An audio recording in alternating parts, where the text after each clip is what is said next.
Hello दोस्तों, legal बस now com पर आपका स्वागत है। लीगल बस एप्लीकेशन भी आप गूगल प्ले स्टोर से डाउनलोड कर सकते हैं और प्रारंभिक और मुख्य परीक्षा के प्रश्नों का प्रतिदिन अभ्यास कर सकते हैं। तो आज ही गूगल प्ले स्टोर से लीगल बस ऐप डाउनलोड करें। संविदा विधि, लॉ ऑफ कॉन्ट्रैक्ट, भाग 9 संविदा अधिनियम के अंतर्गत शून्य करार, वॉइड एग्रीमेंट्स क्या होते हैं और कौन से करारों को विधि द्वारा सीधे शून्य घोषित किया गया है। भारतीय संविदा अधिनियम 1872 की धारा 10 के अंतर्गत विधिपूर्ण प्रतिफल और विधिपूर्ण उद्देश्य के साथ कोई भी करार के संविदा होने के लिए आवश्यक योग्यता यह भी है कि उन करारों को विधि द्वारा सीधे शून्य घोषित न किया गया हो। समाज और देश को बनाए रखने के लिए जनता के हित के लिए कुछ करार ऐसे हैं जिन्हें विधि द्वारा सीधे ही शून्य घोषित कर दिया गया है। पिछले ऑडियो भाग 8 में प्रतिफल के कारण शून्य होने वाले करारों के संबंध में चर्चा की गई है। इस ऑडियो में उन करारों के संबंध में चर्चा की जा रही है जिन्हें विधि द्वारा सीधे शून्य घोषित किया गया है। इस प्रकार के अनेक करार हैं जिन्हें विधि द्वारा सीधे शून्य घोषित किया गया। इस ऑडियो में विवाह के अवरोधक करार और व्यापार के अवरोधक करार के शून्य होने के संदर्भ में चर्चा की जा रही है। विवाह के अवरोधक करार शून्य है। धारा 26। इस प्रकार के करार जो किसी विवाह के अवरोधक है, यह करार विधि द्वारा प्रारंभ से ही शून्य घोषित कर दिए गए। यदि किसी विवाह में किसी प्रकार से कोई अवरोध उत्पन्न किया जाता है तो इसे बुरा व अनुचित माना जाता है। विवाह में अवरोध उत्पन्न किया जाना सामाजिक बुराई है और यह नैतिकता की दृष्टि से भी परे है। विवाह में अवरोध उत्पन्न करने संबंधी करार लोकनीति से परे होने के कारण शून्य होता है। विवाह के अवरोध में करार किसी भी प्रकार का हो वह शून्य होता है। जहां एक का मुस्लिम पति अपनी पत्नी को स्वयं को तलाक देने हेतु अधिकृत बनाया जाता है, जब वह दूसरे से विवाह करती है तो इस धारा के अंतर्गत ऐसा करना शून्य नहीं है। महबूब अली बनाम आयशा खातून 1915 के पुराने प्रकरण में न्यायालय ने कहा है कि जब राजीनामा द्वारा मुस्लिम पति अपनी पत्नी को इस बात के लिए अधिकृत करता है कि वह स्वयं को तलाक द्वारा पति से पृथक कर ले, वह पत्नी वैसा करने के पश्चात दूसरा विवाह करने लगती है तो दूसरे विवाह में जो अवरोध उत्पन्न किया जाता है वह इस धारा के अंतर्गत शून्य होगा।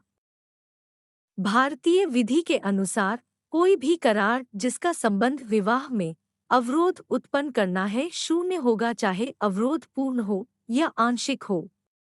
विवाह में पूर्ण अवरोध करने संबंधी करार का तात्पर्य हुआ कि किसी व्यक्ति को विवाह करने से पूरी तरह रोक दिया जाए। देवनारायण नाम मुथुरामन 1913 से 30 मद्रास के प्रकरण में, जहां पक्षकारों में यह संविदा की गई कि वह एक दूसरे से अपनी पुत्री की शादी संपन्न कराएंगे, यदि एक पक्षकार ऐसा करने से असफल रहेगा तो उस पर दंड आरोपित किया जाएगा। दूसरा पक्षकार उक्त करार के मुताबिक अपनी लड़की की शादी नहीं करता है, परिणाम स्वरूप वादी ने उसके विरुद्ध वाद रोपण किया। न्यायालय ने यह अभिनिर्धारित किया कि यह करार शून्य था। कोई भी ऐसा करार शून्य करार होता है जो किसी विवाह को करने से रोकता है। उदाहरण के लिए, रवि श्याम को कहता है कि वह आमुख लड़की से प्रेम प्रसंग चलाए तथा उसका विवाह किसी अन्य पुरुष से न होने दे और इसके बदले वह उसे 1 लाख रुपए की धनराशि देगा। इस करार में रवि और श्याम के बीच विवाह में अवरोध डालने के लक्ष्य से उद्देश्य से करार किया गया है, इसलिए यह करार संविदा अधिनियम की धारा 26 के अंतर्गत विवाह अवरोधक करार हो तथा श्याम रवि से धनराशि प्राप्त करने का कोई अधिकारी नहीं है। इसके संबंध में न्यायालय के समक्ष कोई मुकदमा नहीं ला सकता है, क्योंकि इस प्रकार का करार शून्य करार है। व्यापार के अवरोधक करार शून्य होते हैं। धारा 27। भारत का संविधान भारत के नागरिकों को स्वतंत्रता पूर्वक व्यापार और वाणिज्य करने की स्वतंत्रता देता है। ऐसे व्यापार और वाणिज्य जिन्हें विधि द्वारा वैध घोषित किया गया है, उन्हें कोई भी भारत का नागरिक भारत के किसी भी क्षेत्र में स्वतंत्रता पूर्वक कर सकता है।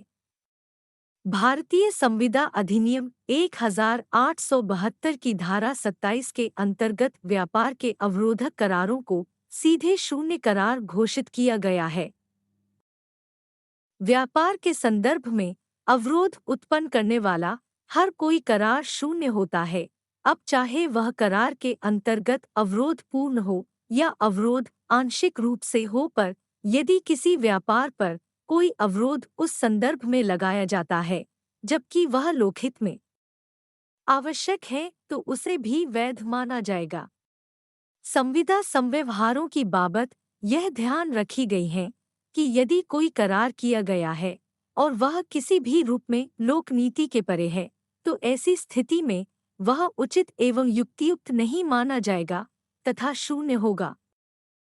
बंशीधर बनाम अयोध्या 1925 के प्रकरण में कहा गया है कि जहां एक व्यापारिक मुक्केबाज और मैनेजर कम प्रमोटर के मध्य बॉक्सिंग प्रतियोगिता में भाग लेने की बाबत कोई करार किया गया किंतु करार में उक्त मुक्केबाज पर कोई अनुचित शर्त जोड़ी गई, तो उक्त करार को व्यापार अवरोधक माना जाएगा।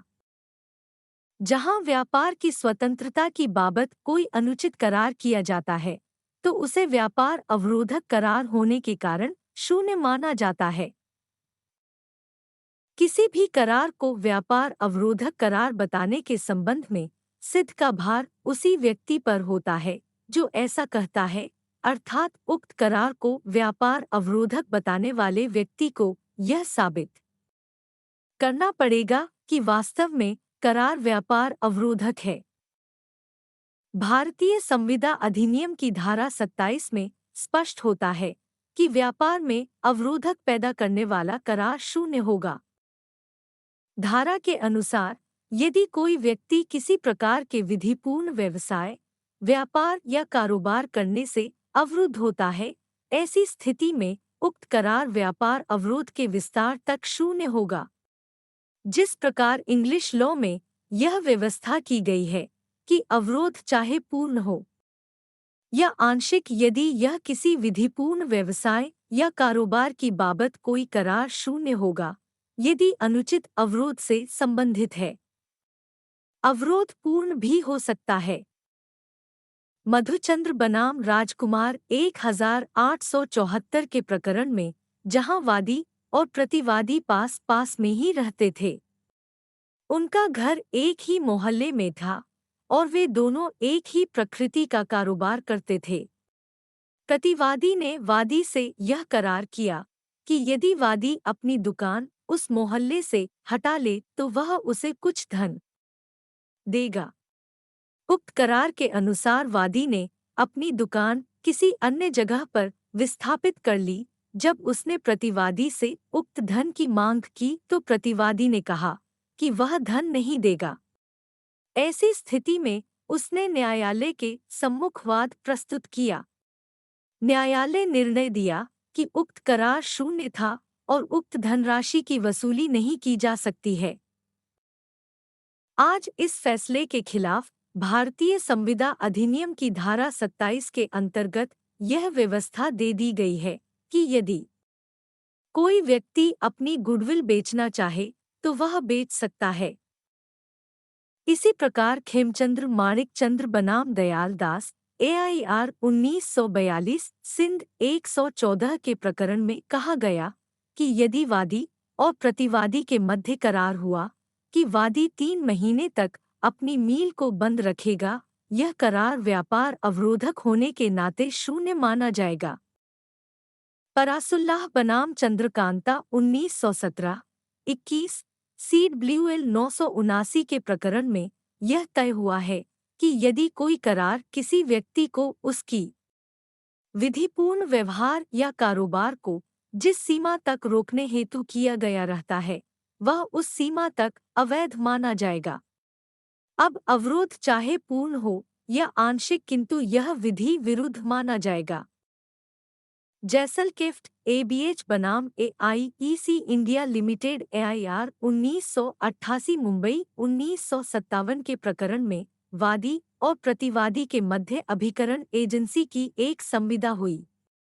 उक्त संविदा के अधीन वादी ने प्रतिवादी को अपना एजेंट नियुक्त करते हुए उसे अपनी वस्तु की बिक्री करने हेतु अधिकृत किया था। उनके मध्य जो संविदा की गई थी, उसके अनुसार प्रतिवादी द्वारा अपने उत्पादन को बेचने का प्रतिबंध था। चूंकि वादी ने 5 वर्ष तक प्रतिवादी को केवल अपनी ही निर्मित वस्तुओं को बेचने हेतु वादा किया था, अतः विधि विरुद्ध करार था। न्यायालय ने इसे व्यापार में अवरोध पैदा करने वाला बताया। इस धारा के कुछ अपवाद भी हैं।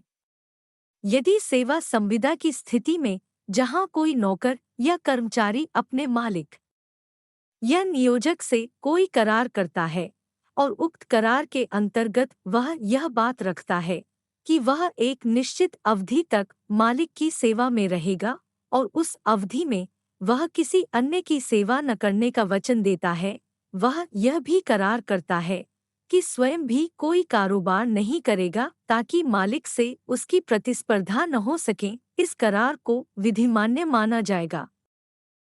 चार्ल्स भारत बनाम मैकडॉनल्ड INR 1898 103 के प्रकरण में एक व्यक्ति ने किसी चिकित्सक की सेवा में रहने का करार किया। उसने उक्त चिकित्सक की सेवा में 3 वर्ष तक रहने हेतु करार किया। उक्त चिकित्सक जंजीबार में था।